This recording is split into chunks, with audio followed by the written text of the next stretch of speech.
Emotions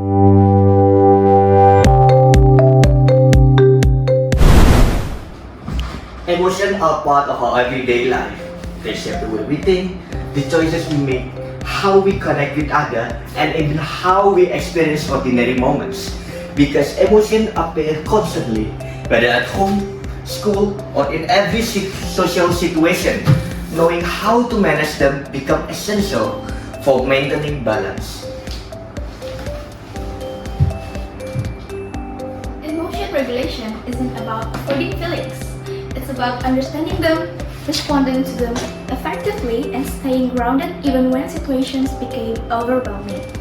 Recent research shows that how we regulate our emotions matters far more than the emotions themselves. The following findings illustrate how emotions work, how they affect our lives, and what strategies help us navigate them better. Did you guys realize that time feels different sometimes? Like when you're anxious, every second feels like heavy and slow. But when you're excited or genuinely happy, hours can disappear and we don't even realize it. Turns out, it ain't just imagination, guys. In 2022, a review from Frontiers in Psychology explained about the time perception based on our emotional regulation. But it isn't simple about positive or negative emotion. It's not talking about the emotion itself. It's about the motivation behind it. Every emotion has their antithesis. For example, some emotions pull us towards something, like curiosity, excitement, or interest. It's called approach motivation. And in this moment, time feels really light, fast, and almost effortless. However, other emotions push us away, like fear, anxiety, and overwhelm. It's called withdrawal-motivated. We feel stuck, minutes like an hour, and even when nothing actually happened. So, what's happened? When time feels painfully slow, maybe it's not the situation itself. Maybe it's our inner state preparing to withdrawal to protect us. And when time flies, it might be because we feel safe, engaged, and open. So at a time, maybe we hope that time will be stuck for some moment. This is where emotional regulation becomes powerful. And the next question asks, why is that so much related? What is emotional regulation, and is there any tips for that? Regulation or emotion is super important because we feel things all the time, at school, at home, or everywhere. Usually, people manage their feeling in a three main way. The first is rethinking things or cognitive reappraisal. This is mean change how you look at a bad situation. For example, if you fail at this, instead of thinking I'm the worst, you tell yourself, okay, next time I will study better. This will help stop the bad mood and keep you positive. The second way is hiding it, or expressive suppression. Maybe you are mad but you just smile so people don't ask questions. The third way is overthinking or rumination. This is when you keep playing a bad moment or mistake over and over again in your head. Doing this usually makes your negative feeling much bigger and make them less longer. Basically, how we deal with our emotions healthily affect how we feel every day and how healthy our minds are. Let's talk about regulating your emotion with these three simple things that you can actually do every day. Number one, take care of your body. Your emotions work better when your body feels good. Think about how different your day feels after a full night of sleep or after eating a good meal. Suddenly, things that usually bother you, like the Wi-Fi or someone being a bit rude, feels better to handle. So, when your body has enough rest and energy, your mind becomes more balanced. Number two, do one thing that gives you a sense of achievement. It doesn't have to be something big. Maybe you finally folded your laundry, finish a workout, or reply to a message you've been avoiding for 3 days. Small wins boost your mood and help you bounce back when emotions get low. And last one, remember, changing your thoughts is often easier than changing your feelings. So, when you start feeling upset, pause and ask yourself, what's really bothering me? Why am I reacting this strongly? Will this still matter tomorrow? Sometimes, just adjusting the way you think about a situation can calm the emotion behind it. So, when your emotions feel overwhelming, try those 3 steps. They're simple but matter. Let's get straight to the point. If you can regulate your emotion, you risk of academic results shoot up. You feel mentally exhausted, start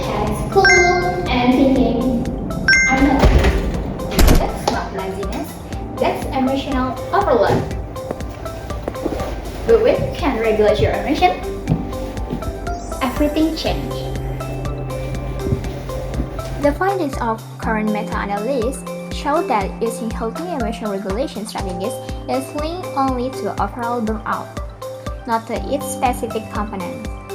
Meanwhile, having difficulties regulating emotion is linked not only to overall burnout but also to all its dimensions, including exhaustion, cynicism, and reduced sense of efficacy. So, no, emotion regulation isn't a soft skill, it's a survival skill. Master your emotion, and you don't just survive school, you own it. Emotion regulation is essentially your ability to manage your feeling effectively and how you respond to an emotional experience. It means being able to handle the everyday ups and downs of life. All of us feel both negative and positive emotion every single day, and that is completely normal. However, for some people, strong emotion can feel completely overwhelming, like being out of control. To cope with difficult situations, people constantly use various emotion regulation strategies. Being good at regulation means having a toolkit of strategies and knowing how to apply the right one for a given situation. Some of these coping mechanisms are healthy, like exercising or talking to friends, which help diffuse strong emotion without causing harm. Other strategies are unhealthy, like self-injury, avoiding problems, or substance abuser, which may offer a short-term fix to stop the instantly but result in lasting damage or prevent you from dealing with the real issue. The goal of emotion regulation is to move away from this unhealthy short-term fix and learn healthy ways to manage strong feelings when they become too intense. A fact from the research results found that self-compassion and emotional regulation had an effect on social anxiety. The combination of self-compassion and emotion regulation can provide significant support to reduce the impact of social anxiety. Self-compassion can be an emotion regulation strategy. If a person's level of self-compassion decreases, his emotional skills will improve. When someone has self-compassion, they tend to respond to negative emotions with more calm and acceptance, which then helps in overcoming social anxiety. So, it can be stated that self-compassion and emotion regulation have a role in reducing social anxiety. Other research also shows that having higher levels of self-compassion with better emotional regulation predicts lower levels of social anxiety. Self-compassion and emotional regulation have a strong influence and are also proven to be mechanisms that influence social anxiety. Mindfulness has been shown to be as effective as positive reappraisal in regulating positive emotion. In the study, participants were asked to view photos that trigger positive emotion and ask specific regulation strategies, including mindfulness.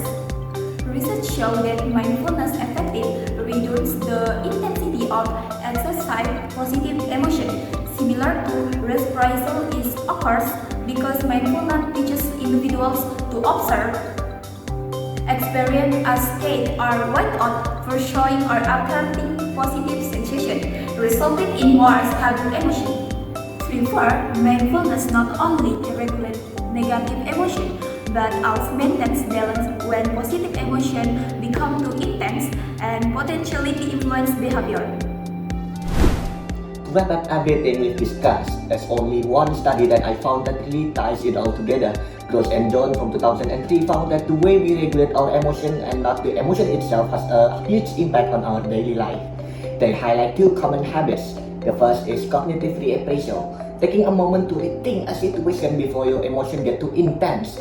People who use this tend to feel calmer, bounce back faster, and have a healthier relationship. It's the same idea we've seen earlier that when you change the way you think, your emotion follows. The second habit is expressive suppression, hiding what you feel after the emotion is already strong, and this one doesn't help. The feeling stays inside, increases stress, and over time contributes to burnout. That is exactly like we discussed earlier. So the key message is simple. Healthy strategies help your emotion move, and unhealthy ones trap them. And choosing the right strategy can completely change how you feel, how you react, and how balanced your life becomes. Thank you for listening.